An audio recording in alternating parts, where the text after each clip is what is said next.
Amén. Buen día, iglesia. Seguimos estudiando el libro de Apocalipsis. Hoy nos toca capítulo 9, versículos del 13 al 21. La mañana le decía a mi esposa, Señor, me dará vida para terminar este libro, este año. Si es que terminamos este año, porque ya estamos como llegando a medio año y recién estamos terminando el capítulo 9. Amén. Y cuando vamos estudiando este libro, sí, a veces suena muy irreal, ¿no? El estudio, o sea, a lo que vamos describiendo, a las situaciones, a los eventos, a las manifestaciones que se están dando, pues suena hasta ciencia ficción, ¿sí? Hablamos de demonios, por ejemplo, aquí en la tierra, ¿sí? Lanzados aquí a la tierra, ¿sí? Demonios que salen de las profundidades de la tierra, ¿sí? A esos demonios que están encarcelados. Hablaremos hoy de esos 200,000 más que se van a unir. Imagínense cuántos ya hay aquí en la tierra, ¿sí? Se pueden imaginar 200,000 los que hay, miles y miles, ¿sí? Los que van a salir de las profundidades de la tierra, aquellos que están encarcelados. Y cuando hablamos de aquello suena pues irreal, y a veces las personas, obviamente, al escuchar muchas veces todo lo que hablamos pueden creer que estamos, somos locos, ¿no?, para creer en esas cosas. Sin embargo, hay personas que creen en cosas mucho más irreales, ¿no?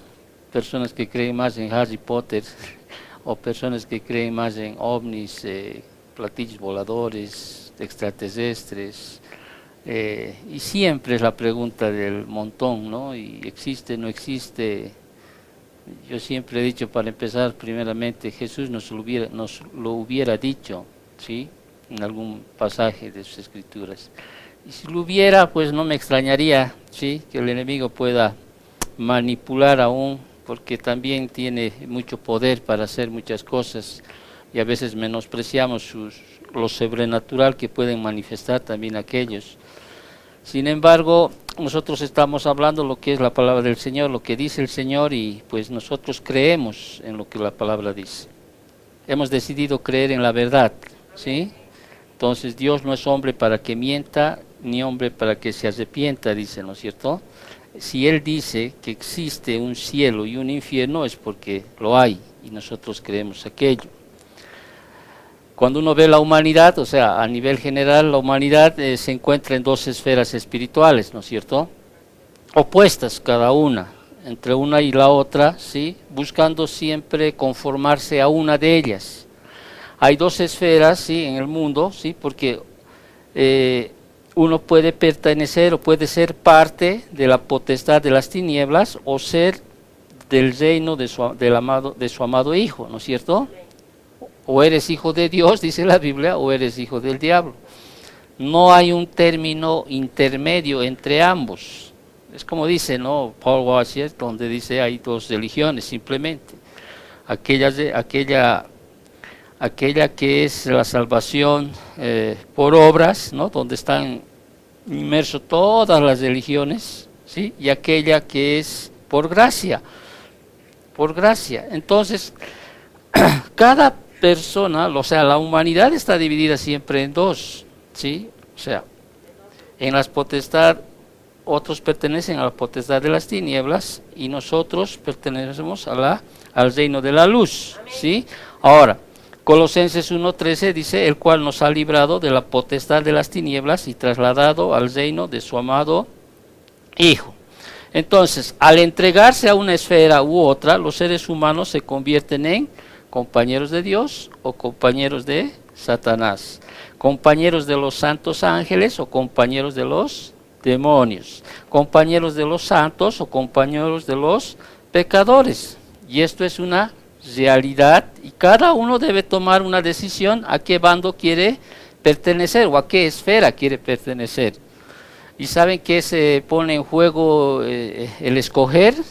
La eternidad, ¿sí? Es la eternidad la que se pone en juego aquello. Entonces, Dios te ofrece por un lado el Evangelio, ¿sí?, para trasladarte al reino de su amado Hijo. Y Satanás pues te ofrece todos los deleites temporales del pecado, ¿sí? Para que puedas vivir en esa esfera que Él quiere que vivas, porque eso va a hacer que la persona que escoja uno o el otro va a determinar, como ya mencioné, la eternidad. Ahora, yéndonos a ese tiempo de Apocalipsis, ¿sí? Trasladándonos al tiempo que va a venir, muchos se ignoran, ¿no es cierto? Están ignorando la repetida y poderosa predicación del Evangelio, las advertencias que se están manifestando o estamos estudiando, ¿sí? Que de alguna manera son devastadoras y llegan a ser el juicio de Dios, pero estamos estudiando y vamos a estudiar el día de hoy aún más, como muchos que hacen, rechazan, ¿sí? Rechazan ese ofrecimiento de gracia y misericordia, y verán pues venir la muerte sobre la humanidad a través de los juicios, de las trompetas, las copas, y que llevarán muerte a una escala sin precedente en la historia humana. Entonces, a pesar de eso, ¿qué hace? Vemos, ¿no? Y vamos a estudiar el día de hoy, porque estamos entrando al capítulo 9, muchas personas no se arrepentirán, ¿sí? Y más al contrario, ¿qué van a hacer? Maldecirán a Dios, ¿sí? Maldecirán a Dios. Entonces las personas, o sea, nosotros mismos, si te das cuenta, a veces vivimos con personas de la otra esfera.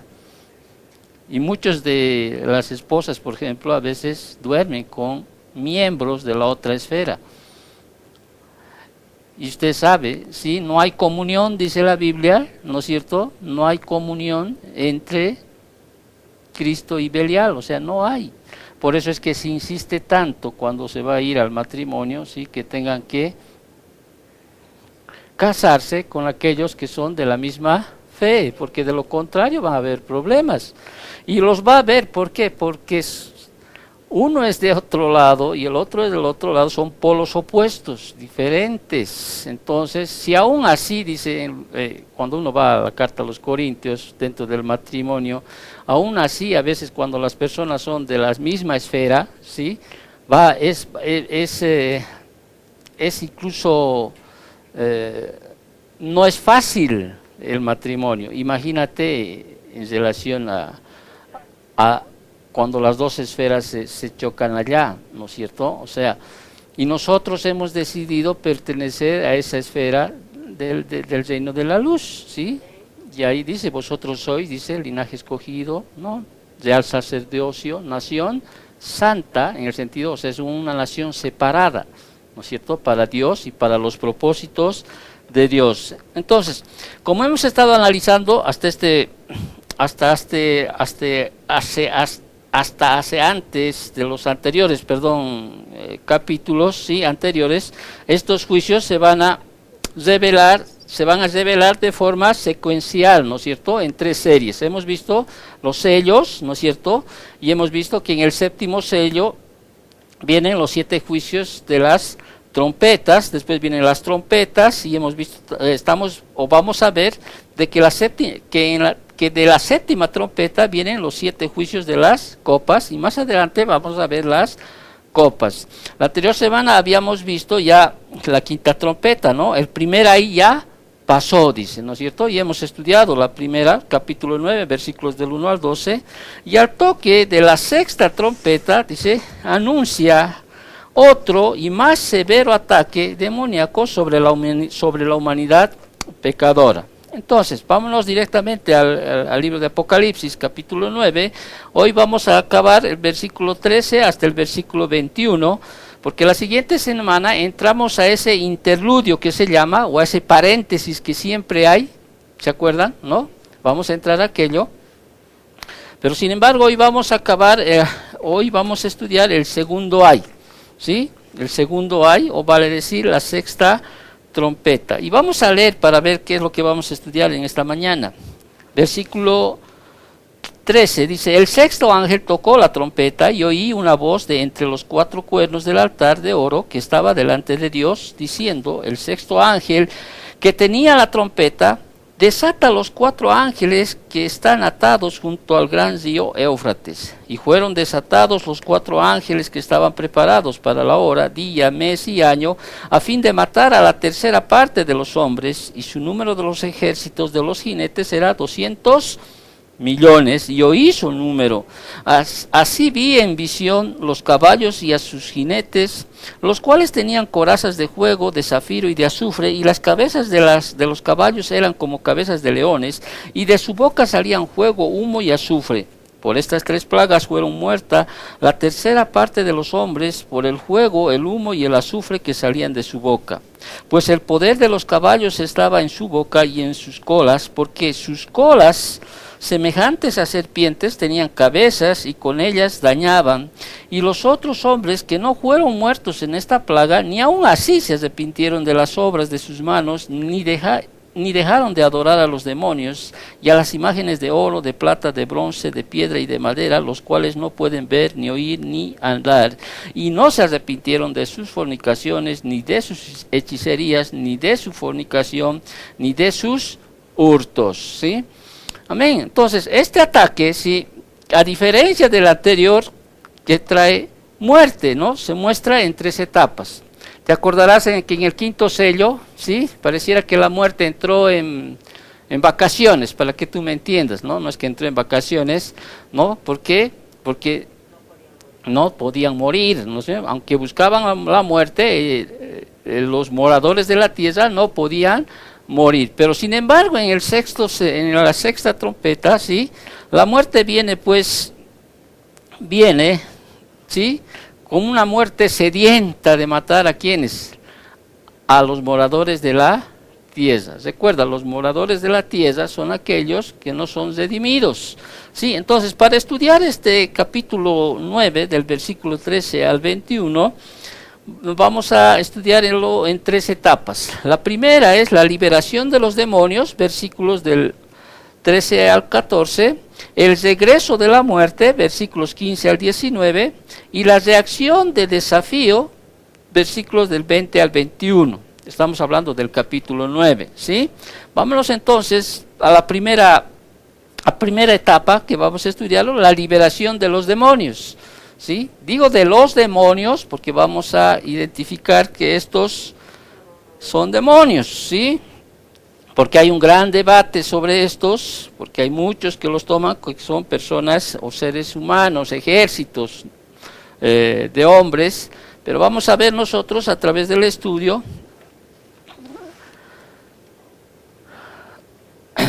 vamos a definir aquello. Entonces, la liberación de los demonios, versículos 13 al 14, ¿sí? ¿Estamos? ¿Empezamos? Muy bien.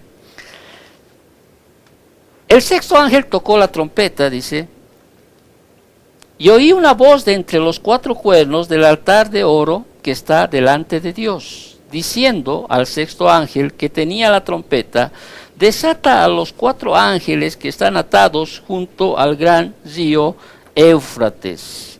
En su turno, en el momento determinado, ¿sí? El 6º ángel tocó su poderosa trompeta, en su momento determinado, en el turno que le tocaba. ¿Recuerdas? Primera, segunda, tercera, cuarta, quinta, le tocaba tocar a la 6ª trompeta, ¿sí? Y Juan dice, oí, dice, de inmediato Juan dice, oí una voz, ¿sí? Una voz.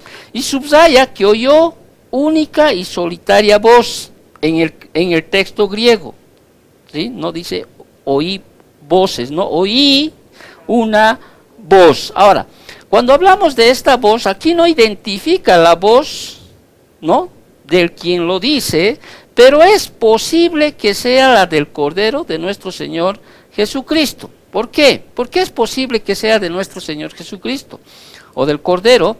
Porque se presentó anteriormente, cuando habíamos estudiado en el capítulo 5, versículo 6, ¿no?, que Él está cerca del trono, cuando Él tomó el libro de los 7 sellos de la mano del Padre, en Apocalipsis 3:7, y lo abrió sus sellos en Apocalipsis 6:1. Entonces, desencadenando de esta forma la serie de juicios, de los cuales el de la 6ª trompeta es parte. Entonces, hay muchos que sugieren que esta voz que oyó Juan es de ¿quién? De nuestro Señor Jesucristo.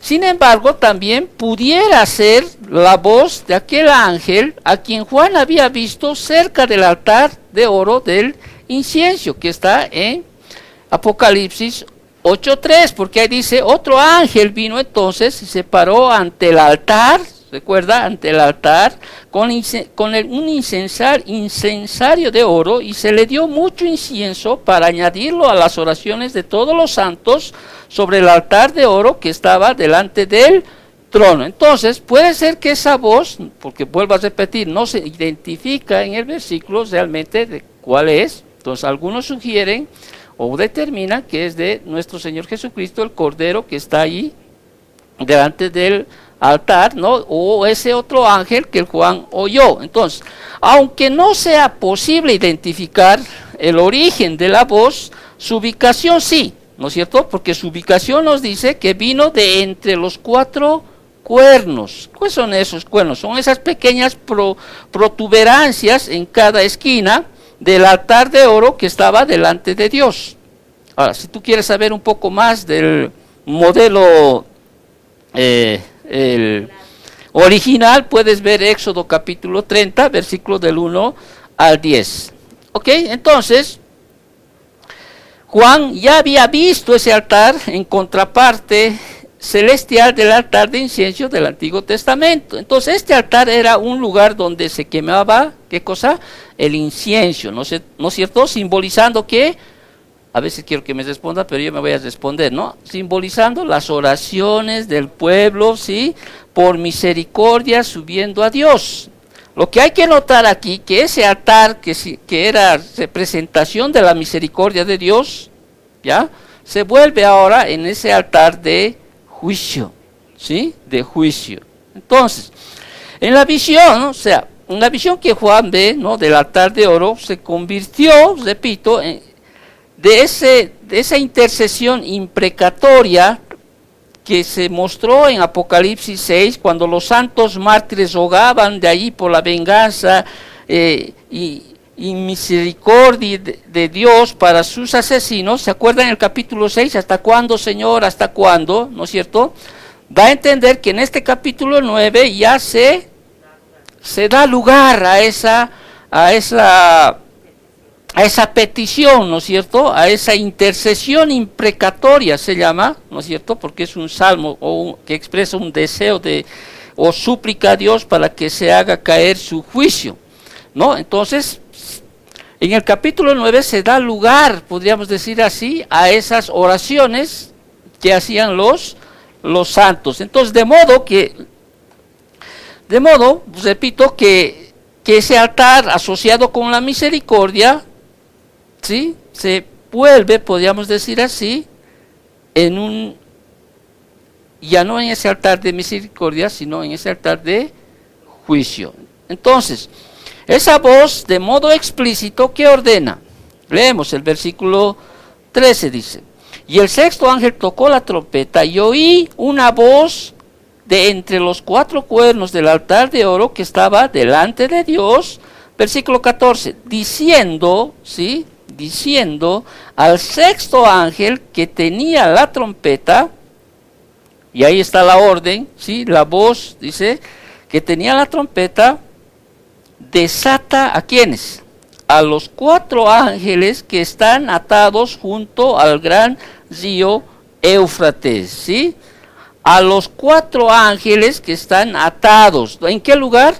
En el río Éufrates. Esto indica, ¿sí? Que son demonios, ¿ya? Porque uno podría decir, son santos ángeles, pero sin embargo, en ninguna parte de las escrituras, o sea, en ninguna parte dice que los ángeles están atados.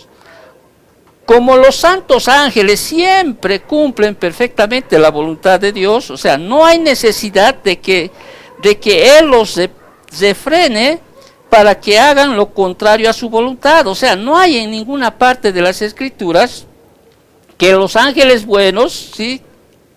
Que Dios los haya encerrado, encarcelado o estén de alguna manera bajo control, ¿sí? No hay en las escrituras, pero sí hay, ¿sí? Y siempre se identifica, por ejemplo, a ángeles caídos, ¿no? A los ángeles malos, ¿no? Que están encadenados o están en prisiones de oscuridad. Entonces, esto indica que estos ángeles están ahí y son poderosos, no son cualquier ángeles o demonios, ¿no? Que están ahí de un rango, podríamos decir, inferior, sino son poderosos, que están ahí en ese lugar que llaman el río Éufrates. En este momento están ahí atados, obvio, en el ámbito espiritual, ¿no es cierto? Estos ángeles caídos están en el río Éufrates. Ahora, el río Éufrates en las escrituras es uno de los ríos más importantes que se menciona, ¿sí? Y no solo en las escrituras del Antiguo Testamento, y más adelante vamos a ver, incluso en Apocalipsis, cuán determinante es ese lugar, porque es ese lugar donde se va a secar y los ejércitos van a pasar para enfrentarse después al Cordero. O sea, vamos a ver más adelante. Este río Éufrates es un río muy importante en la Biblia, ¿sí? Según estaba viendo yo, tiene 2.850 kilómetros de largo, ¿sí?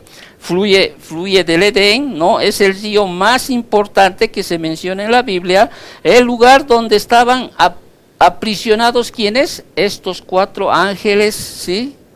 Están en ese lugar porque así lo indica, ¿qué cosa? El versículo. Es el río más largo y más importante en el Medio Oriente. Fue uno de los 4 brazos en los que se dividía el río que salía del huerto del Edén, Génesis 2:14. Entonces fue cerca del Éufrates que comenzó, ¿qué cosa? El pecado, la primera mentira, el primer asesinato, etc.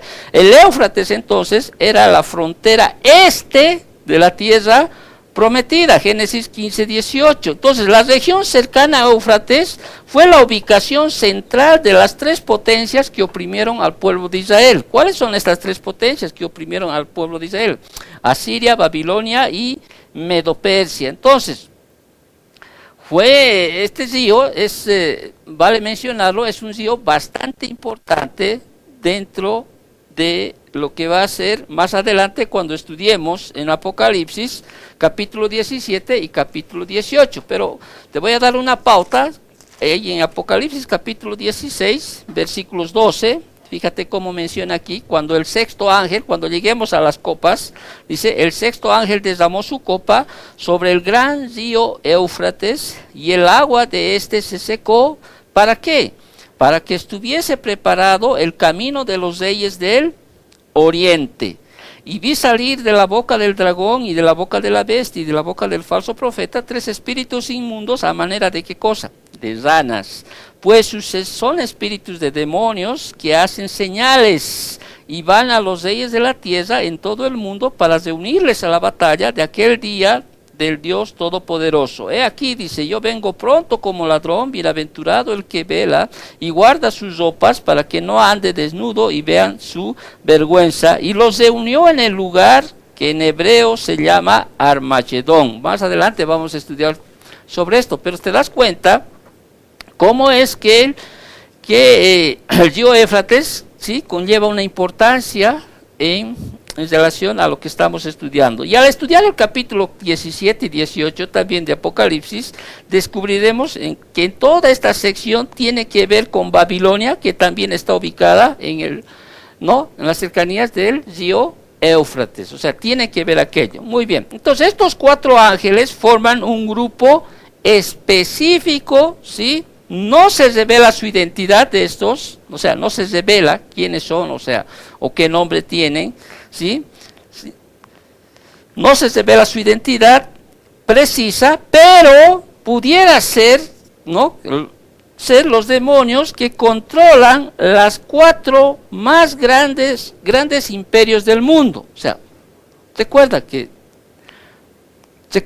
hay potestades que están por encima de cada nación, ¿no? Podría ser, o sea, pudiera ser que los demonios, estos son poderosos, controlan las 4 más grandes imperios del mundo: Babilonia, Medo-Persia, Grecia y Roma, ¿ya? Porque en Daniel 10 da ideas sobre la guerra entre los santos ángeles y los demonios que tienen influencia en naciones específicas. O sea, ahí vamos a ver cómo hay todavía una lucha, Perdón, sobrenatural, ¿no? Amén. Ahora, quien quiera que sean estos 4 poderosos ángeles caídos, controlan un ejército demoníaco, listos para salir a la guerra contra la humanidad caída cuando Dios los libere para hacerlos. ¿Sí? Están ahí, prestos. Y solo Dios sabe la hora, el día, o sea, como dice, ¿no? El mes, ¿no? El momento en que ellos tienen que ser desatados. Entonces, estas fuerzas satánicas, imaginando que están haciendo la obra de su líder, que es el diablo, ¿sí? Y frustrando hostilmente los propósitos de Dios, son realmente los siervos de Dios que hacen precisamente lo que Él quiere que haga. Amén. Entonces, estamos viendo la primera etapa, que es la liberación de los demonios. ¿Sí? Entonces, estos 4 ángeles, vuelvo a reiterar, ¿sí? No son ángeles buenos, son de la otra esfera, que son ángeles caídos. ¿Ok? Poderosos, están atados ahí. Pero hay te das cuenta que ahí el Señor, o sea, Dios tiene poder, ¿no es cierto?, sobre estos, ¿no? Y ellos no pueden desatarse, ¿sí? Hasta que el Señor les diga el momento en que ellos tienen que ser librados.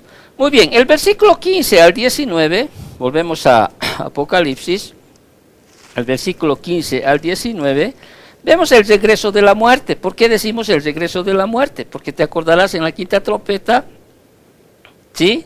No podían morir, ¿no es cierto?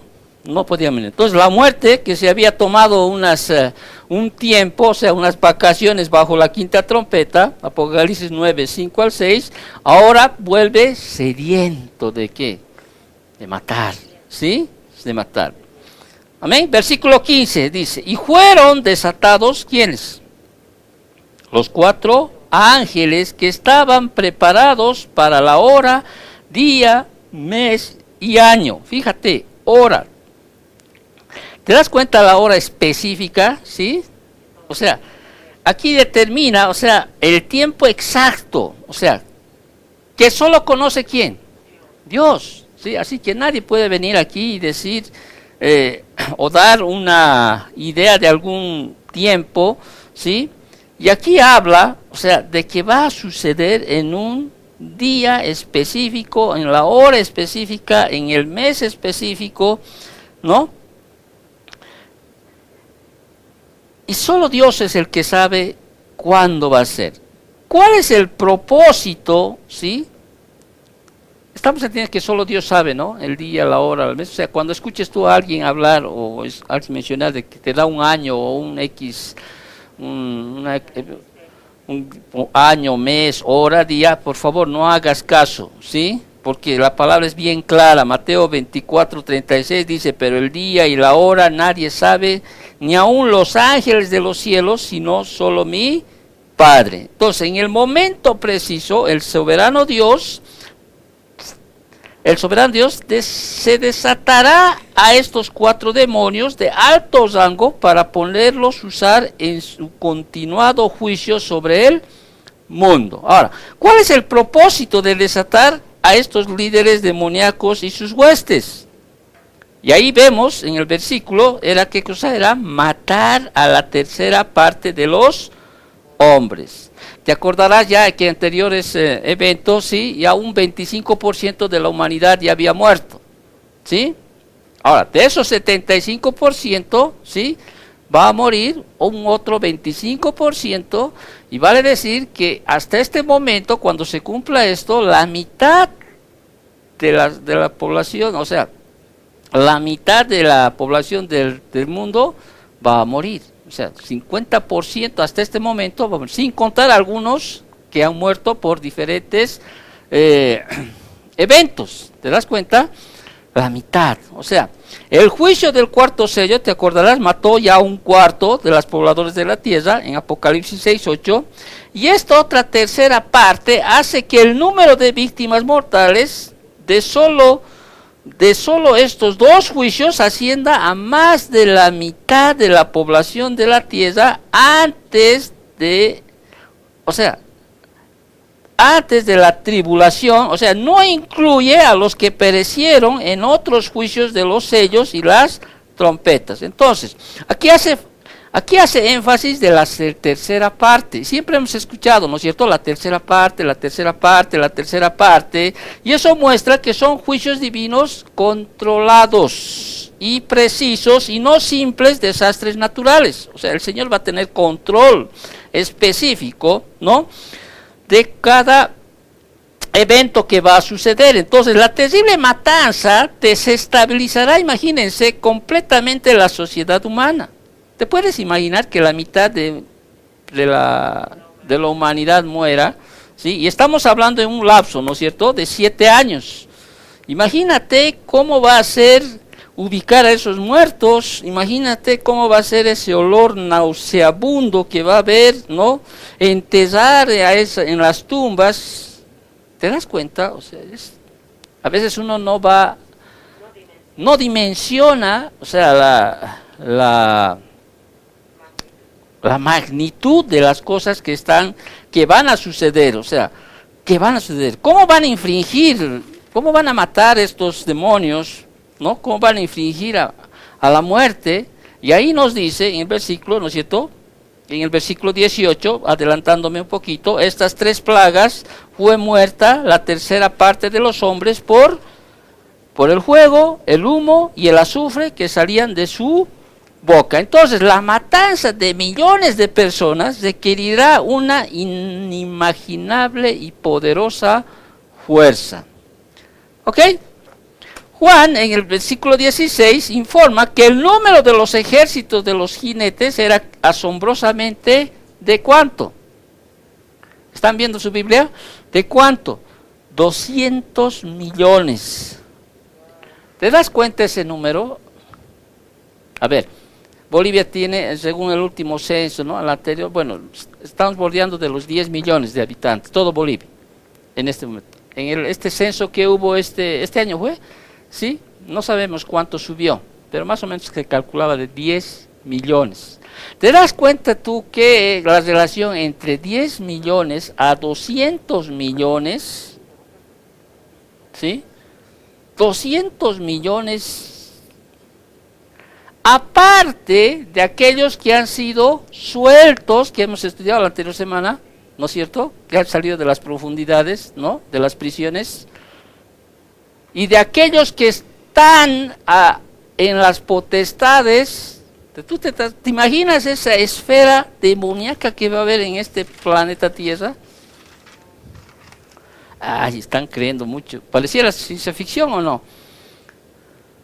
Estamos hablando de 200 millones, ¿no? Y es muy probable que este sea, y estamos seguros de que esto es un número exacto. Porque aquí Juan oyó, dice, ¿no? Oye, o sea, oyó, dice Juan. Entonces es un número exacto, ¿sí? Porque se emplea un número específico. Porque cuando no se menciona un número exacto, siempre viene otra frase. Por ejemplo, en Apocalipsis 5:11 dice, y su número era de millones. Aquí no se identifica un número exacto, ¿no es cierto? En Apocalipsis 7:9 dice, y he aquí una gran multitud, la cual nadie podía contar. Ahora, si uno va a las Escrituras, y aquí Juan dice, ¿no? Juan oye ese número, ¿sí? Entonces no cabe duda de que realmente es un número específico, ¿sí? Porque no está diciendo millones de millones, ni una gran multitud, sino dice, y oí, dice, ¿no es cierto?, y el número de los ejércitos de los jinetes era asombrosamente, ¿cuánto? 200 millones. Vuelvo a repetir, además de los demonios que están vagando por la tierra a lo largo de la historia, arrojados hacia poco hacia la tierra, Efesios 6, ¿te acuerdas? Efesios 6, 12, huestes espirituales de maldad en las regiones celestes, ¿no? Y los incontables demonios encarcelados, liberados del abismo, al sonar la quinta trompeta, viene un nuevo ejército de demonios de 200 millones, y el número es literal, ¿sí? Literal. Entonces, estos ejércitos, si tú te das cuenta en el versículo 16, ¿no? Y el número de los ejércitos de los jinetes era de 200 millones, y oí su número, dice Juan, ¿sí? Esta palabra ejércitos, ¿qué es? ¿Singular o plural? Plural, ¿no es cierto? El uso de plural pudiera implicar que las fuerzas de ataque se dividirán en 4 ejércitos. Pudiera, ¿sí?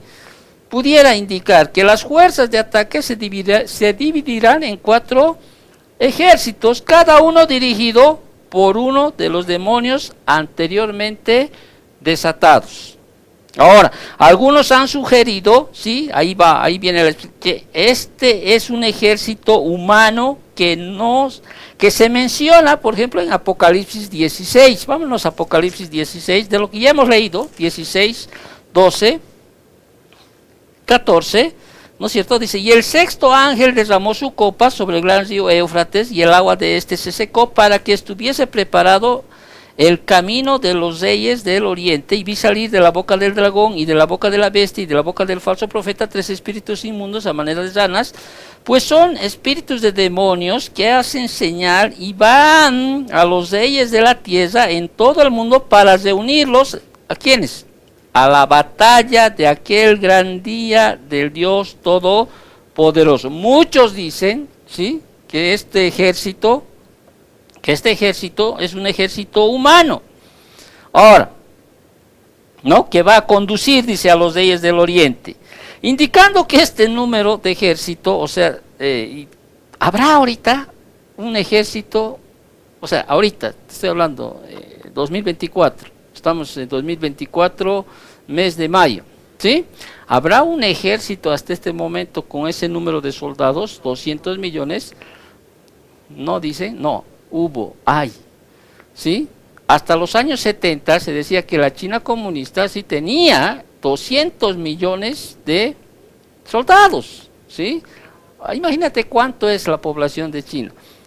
Fíjate vos en aquello. Entonces, pero, ahora, ahí está el pero, ¿sí? Muchos dicen, son seres humanos, es un ejército.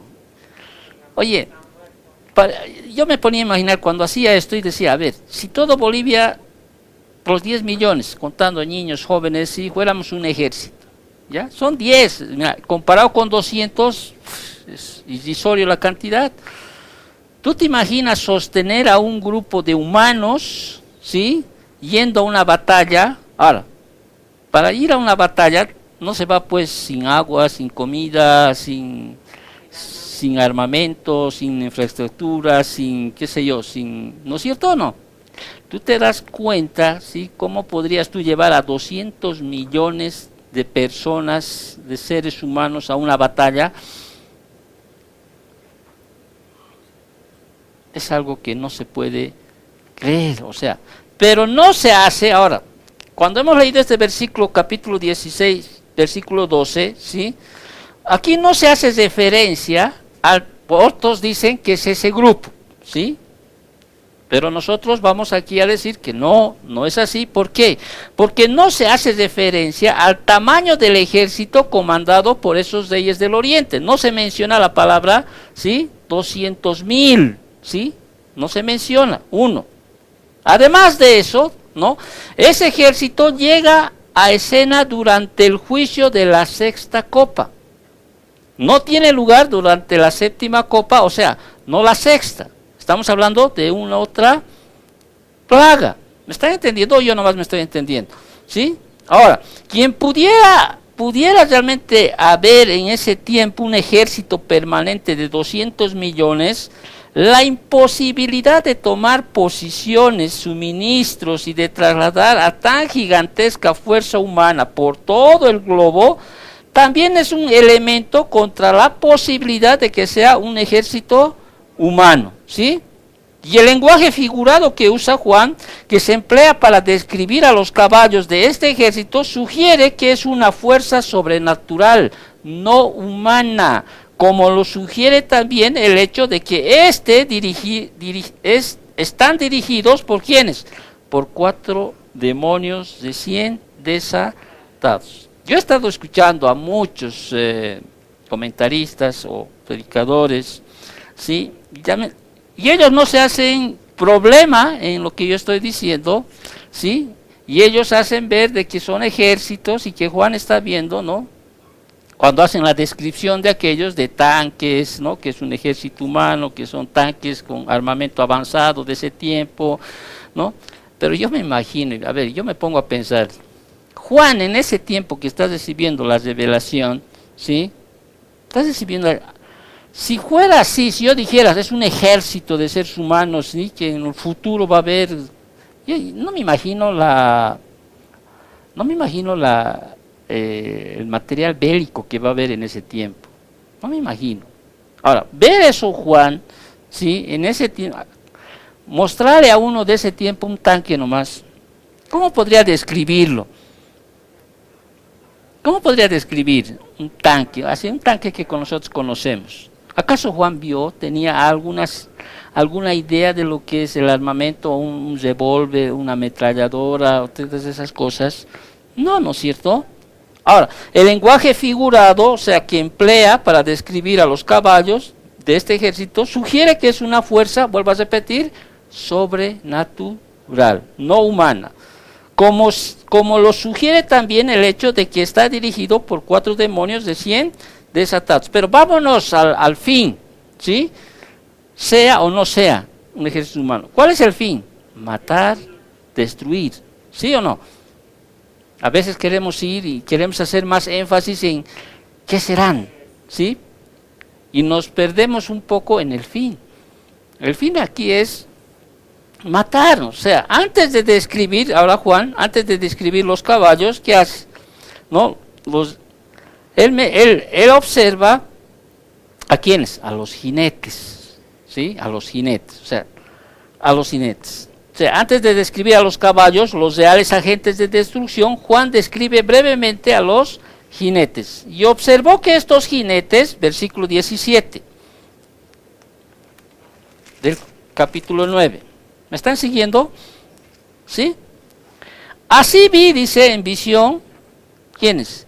Los caballos y a sus jinetes, ¿sí? Los cuales tenían, y hace una descripción de los jinetes, ¿sí? ¿Tenían qué cosa? Estos jinetes. Los cuales tenían corazas de fuego, ¿sí? De zafiro y de azufre. Tenían corazas de fuego, de zafiro y de azufre. Ahora, el color del fuego es rojo. El del zafiro es azul oscuro o negro como humo.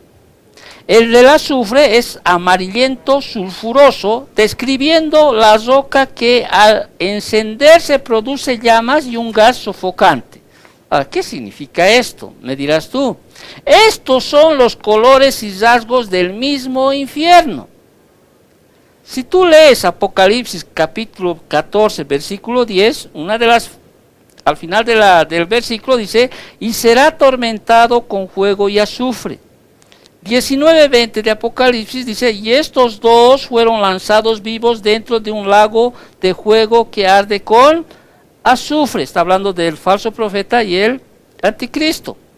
El 20:10 dice, y el diablo fue lanzado en el lago de fuego y azufre. En Apocalipsis 21:8 dice, tendrán su parte en el lago que arde con fuego y azufre. Entonces, estos colores recuerdan también la destrucción, por ejemplo, de Sodoma y Gomorra, ¿sí? Y de las ciudades vecinas en Génesis 19, 24 al 28. Entonces, estos tres, estas corazas de fuego, de zafiro y de azufre, ¿sí? Y un poquito al identificar los colores, son rasgos de ¿qué? Del mismo infierno. ¿Sí? Entonces, todo esto ofrece una terrible imagen de ¿qué? De la ira de Dios derramada sobre el mundo pecador por sus demonios. Entonces, primero hace un análisis de los jinetes, Juan. ¿Ok? Luego, Juan ve a los caballos, ¿no? Se asocia, que hemos ya estudiado, los caballos se hacen con guerra, con la guerra, en este caso. Éxodo 14:9, Deuteronomio 11:4-20, etc. Pero es evidente que estos no son caballos reales, o sea, no son caballos reales. Porque usted conoce un caballo, ¿no es cierto? ¿Sí? Entonces, Juan aquí empleando un lenguaje descriptivo de su visión, Juan observa que las cabezas de los caballos eran como, esta palabra como indica que no eran siempre, ¿sí? Como cabezas de leones, o sea, eran como los leones, dice, ¿no? Estas fuerzas de demonios despiadadas, feroz y determinadamente acecharon y asesinaron a quienes, a sus víctimas, eran como leones, dice, ¿sí? Ahora, Juan señala aquí 3 formas en las que los caballos de los demonios matan a sus víctimas, ¿sí? 3 formas, o sea, todas ellas representando la furia violenta y devastadora del infierno. ¿Cuáles son estas 3 formas? Leemos versículo 18, ¿sí? Por estas 3 plagas fue muerta la tercera parte de los hombres. Primera, los incineraba con él por el fuego, ¿sí?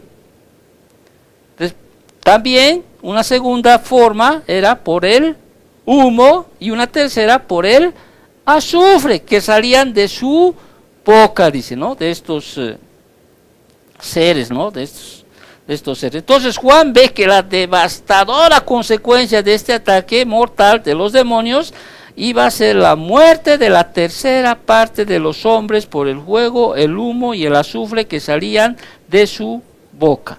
Ahora, debe observarse una pausa aquí, ¿sí? Que la palabra plaga va a aparecer ahora mucho más seguido, ¿sí? La palabra plaga aparecerá con frecuencia en el resto de Apocalipsis, ¿sí? Como un término para los destructivos juicios finales. Más adelante vamos a ver en Apocalipsis 11:6, 15:1, 6 y 8, capítulo 16, 9, 21, capítulo 18, versículos 4 y 8, capítulo 21, versículo 9 y capítulo 22, versículo 18. Entonces Juan ve más acerca del poder mortal de estos demonios. Versículo 19. Pues el poder de los caballos estaba, dice, en su boca, ¿sí? Y en sus colas, porque sus colas semejantes, vuelvo a decir, como o semejantes, no quiere decir que son serpientes, ¿no? Semejantes a serpientes, tenían cabezas y con ellas dañaban. Sus colas, dice, eran mortíferas, semejantes a serpientes, y tenían cabezas y con ellas dañaban, semejantes a serpientes, no eran en realidad serpientes, ya que los caballos no eran en realidad caballos, ¿sí? Entonces el caballo estaba ungido con una fuerza militar, el león con un poder cruel y mortal, y la serpiente con un veneno mortal. Entonces, a diferencia de las picaduras de los escorpiones durante el ataque demoníaco anterior, las mordidas de las serpientes de estas huestes eran ¿qué cosa? Fatales, ¿no? Mortales. Amén. ¿Estamos bien? Amén. Ahora, ¿cuál es la reacción frente a esto, lo que estamos estudiando? ¿Cuál es la reacción? ¿Saben cuál es la reacción? Desafío. ¿Sí? Versículo 20 y 21. Vemos ahí una asombrosa muestra de dureza de corazón. Cuando uno dice, caramba, mira, más allá de, mire, es difícil, ¿no? Para mí es difícil, no sé si para ti también es difícil, imaginar que después de años de sufrimiento y muerte, bajo estos terribles juicios de Dios, y peor aún, mire, hay una predicación poderosa del Evangelio de los 144,000, ¿no? Evangelistas judíos. Estamos en ese tiempo. 2 testigos que van a predicar el Evangelio del Reino. Si no fuera poco en ese tiempo, o sea, se va a ver un ángel en el cielo, Apocalipsis 14, 6, 7, ¿no? También proclamando el Evangelio. Y a esto podemos añadir otros creyentes que están ahí en ese momento. O sea, es difícil imaginar, ¿no?, que después de años de sufrimiento y muerte, bajo estas circunstancias que te acabo de detallar, la gente no se arrepienta, más desafía. Ahora, mira, han muerto millones. ¿Cuánto será la población mundial en ese tiempo? Hasta ahora decimos que es la mitad que va a morir, ¿sí? La otra mitad, o sea, el 50%, van a sobrevivir a estas cosas, van a sobrevivir a las picaduras de esos alacranes que hemos estudiado, ¿no? De aquí, de estos caballos que van a matar con fuego, azufre y humo, ¿sí? Van a sobrevivir estos. Quizás se sentirán victoriosos de ese momento, de sobrevivir a semejantes juicios de Dios, ¿no? Pero lamentablemente y trágicamente escogerán adorar ¿a quién? Al dragón y a la bestia, el anticristo, en vez de al cordero. Fíjate Apocalipsis 13, ¿sí? Ahí está, se cose una hoja. Apocalipsis capítulo 13, versículo 4 al 8. ¿Qué dice? Y adoraron ¿a quién? Miren estos que sobrevivieron. Versículo 4 del capítulo 13. Y adoraron al dragón que había dado autoridad a la bestia. Y adoraron ¿a quién? A la bestia, diciendo, ¿quién como la bestia? ¿Y quién podrá luchar contra ella? ¿Te das cuenta? Versículo 5. También se le dio boca que hablaba grandes cosas y blasfemias, y se le dio autoridad para actuar 42 meses. Y abrió su boca en blasfemias contra Dios para blasfemar de su nombre, de su tabernáculo y de los que moran en el cielo, y se le permitió hacer guerra contra los santos y vencerlos. Obviamente, imagínate, ¿a quién van a culpar semejantes cosas que pasen? A los santos, ¿no? Los van a perseguir realmente, pero y Dios va a permitir que los maten.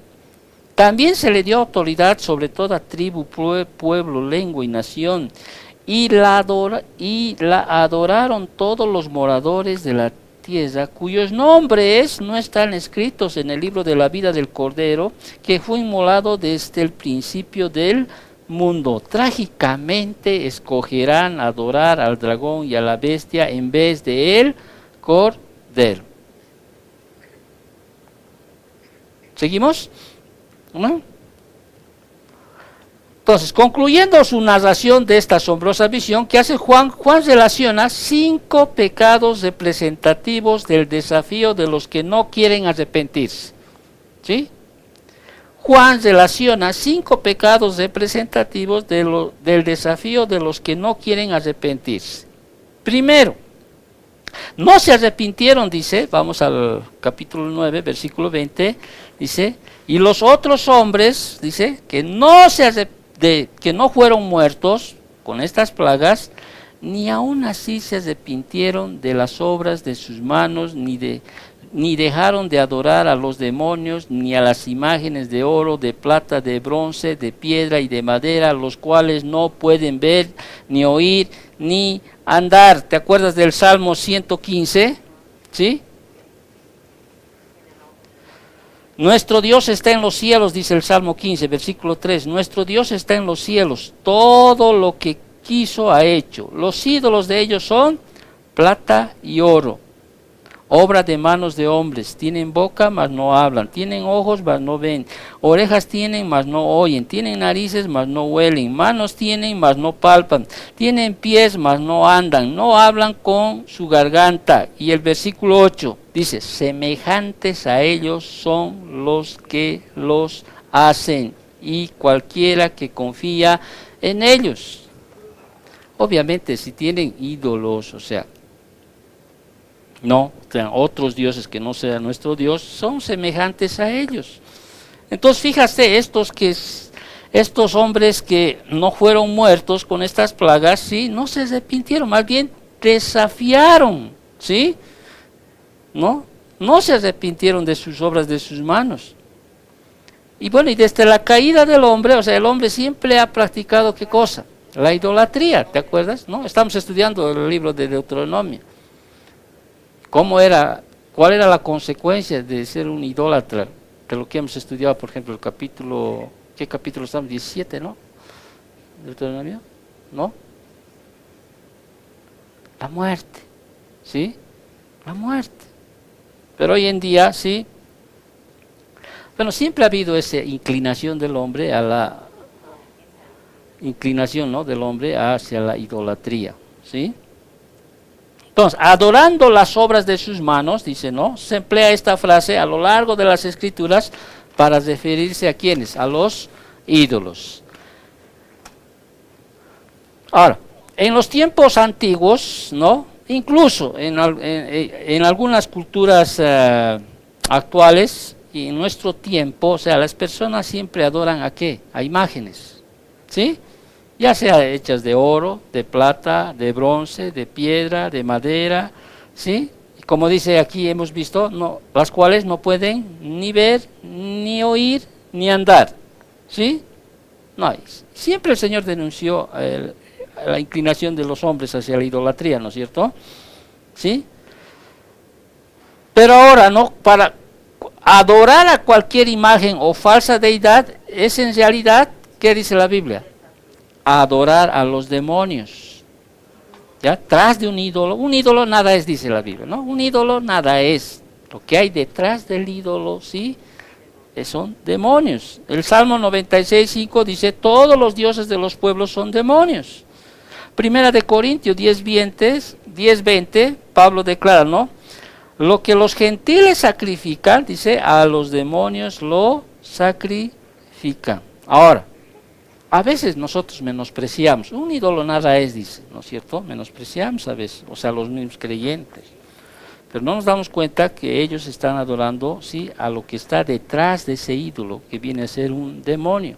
Y ahora, las religiones falsas no están exentas de lo sobrenatural. Por eso a veces se ve cosas así que son sobrenaturales, ¿no? Y tienen mucho de ello. ¿Por qué? Porque son las mejores oportunidades, ¿sí?, que tienen los demonios. ¿Para qué? Para capturar almas. O sea,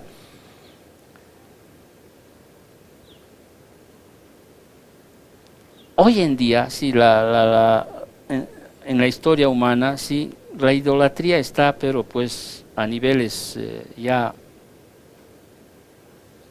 abismales, ¿sí? Recordemos que un ídolo no solo es una imagen, tampoco estamos hablando solamente de imágenes, sino es todo aquello que sobrepone a Dios, es todo aquello, ¿sí? Hay mucha idolatría en la iglesia.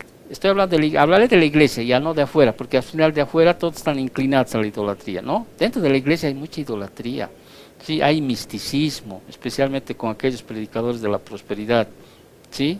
Aquellas iglesias pentecostales, ¿sí? Les gusta más lo místico, ¿sí? No les basta la sola palabra, la sola escritura, ¿sí? Hasta espiritismo, ¿sí?, satanismo y todas las demás formas de religión falsa se convertirán, ¿sí?, en lo futuro en algo universal. Entonces, Juan está observando aquí, ¿sí?, está relacionando estos 5 pecados, ¿sí?, representativos del desafío de los que no quieren arrepentirse. Y el segundo pecado representativo del desafío de los que no quieren arrepentirse son los homicidios. O sea, el primero es, no se arrepintieron de las obras de sus manos, ni dejaron de adorar a los demonios y a las imágenes de oro, de plata, de bronce, de piedra y de madera, ¿sí?, las cuales no pueden ver, ni oír, ni andar. Sí, idolatría.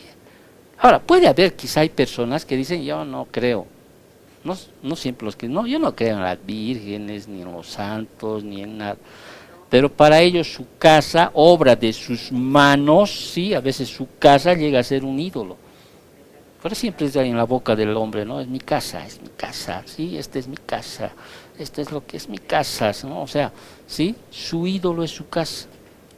Y debemos cuidarnos tanto de aquello, ¿no? Debemos cuidarnos tanto de aquello. Al final, el día que muera, esa su casa no le va a llevar, no va a entrar en su ataúd. Ahora, no estoy diciendo que uno no valore aquello que tiene, ¿sí? Pero a veces llega a ser un ídolo en las personas.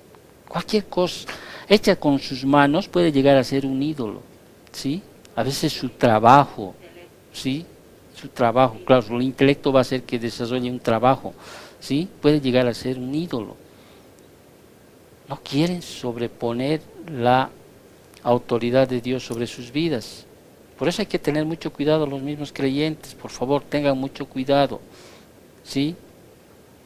Si eres creyente y dices, amaré a Dios sobre todas las cosas, pues haz manifiesto de aquello, haz manifiesto de aquello. Entonces, pero sigue viendo Juan, ¿no? De estos hombres que no han perecido, o sea, que no han muerto, y ve también ahí que además de la idolatría, los delitos violentos como los homicidios se verán de forma incontrolada en ese tiempo.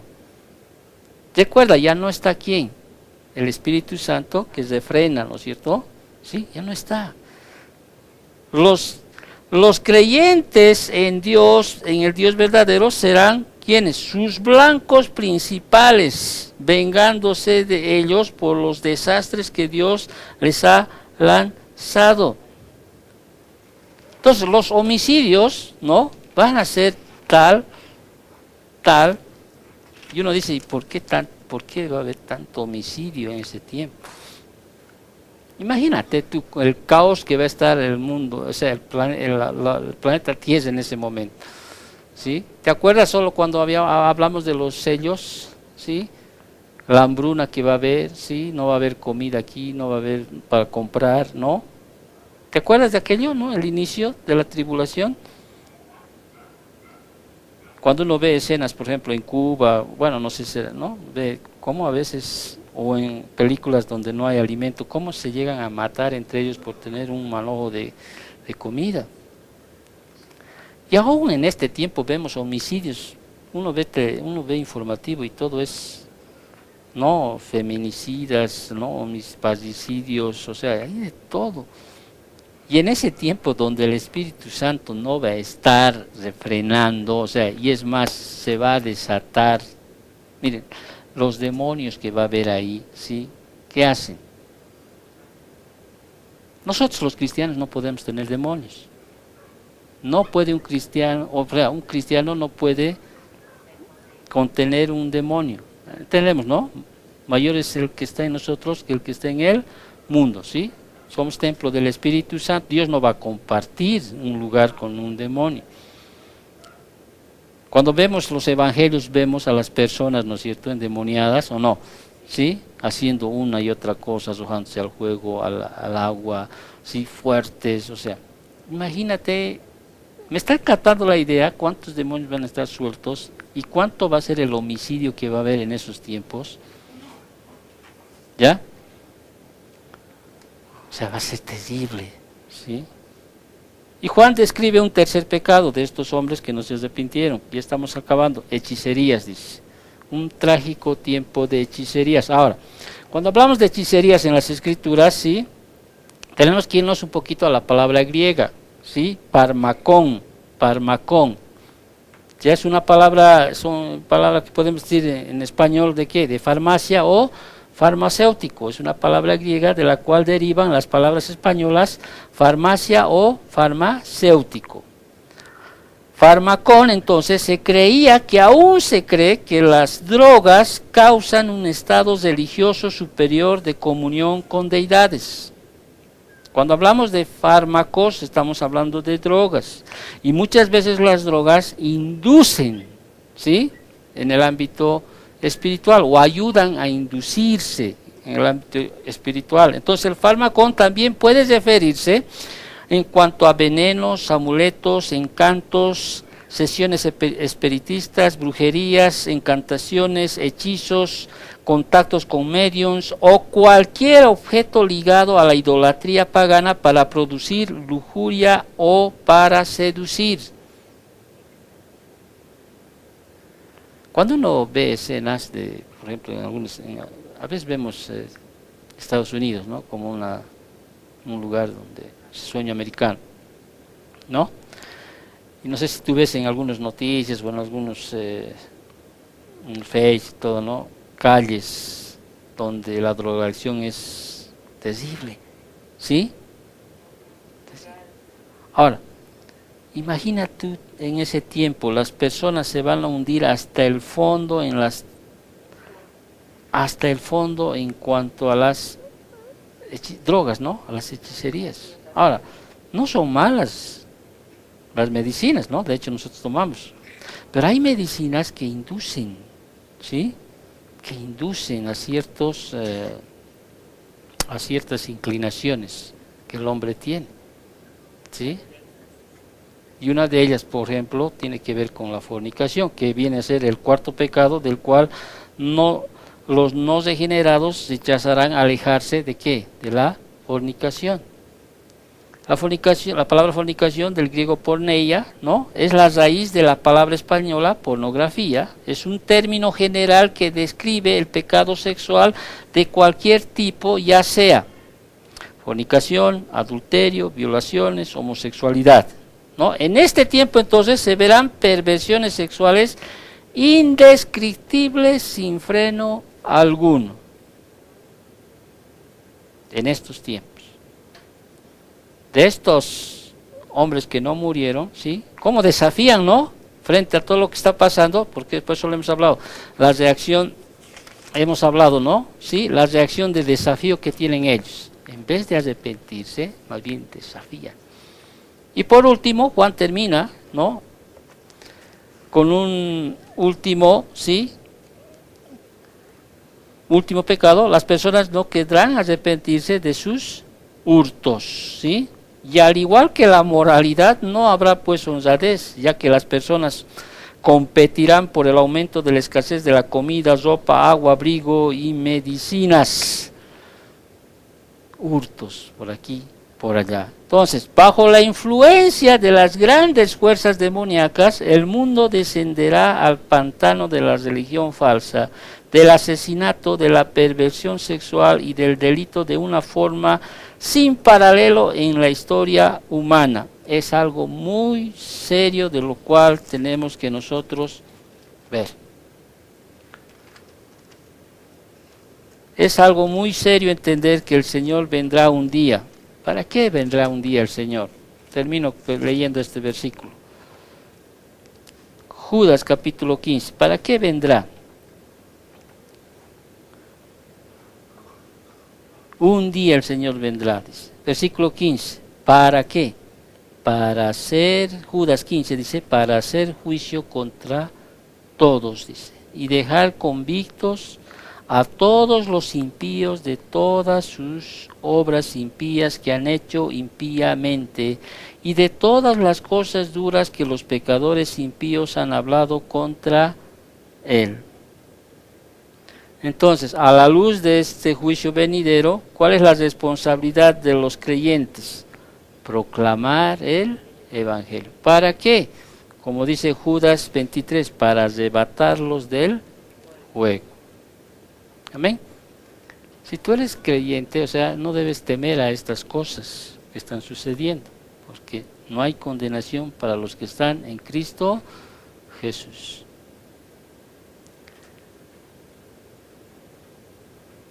Si algún incrédulo escuchara todo esto, creo que se reiría, ¿no? Decirles estas cosas causaría en él risa, pero ¿saben qué causaría? Lo que causa hoy mismo cuando tú les hablas del Evangelio, les hablas de las cosas que van a venir, de lo que el Señor quiere librarte y todo aquello. Desafío. Desafían a Dios cada día y cada momento. Y te lo dicen muchas veces. Te lo dicen. Oremos para terminar. Gracias, papito, por tu palabra.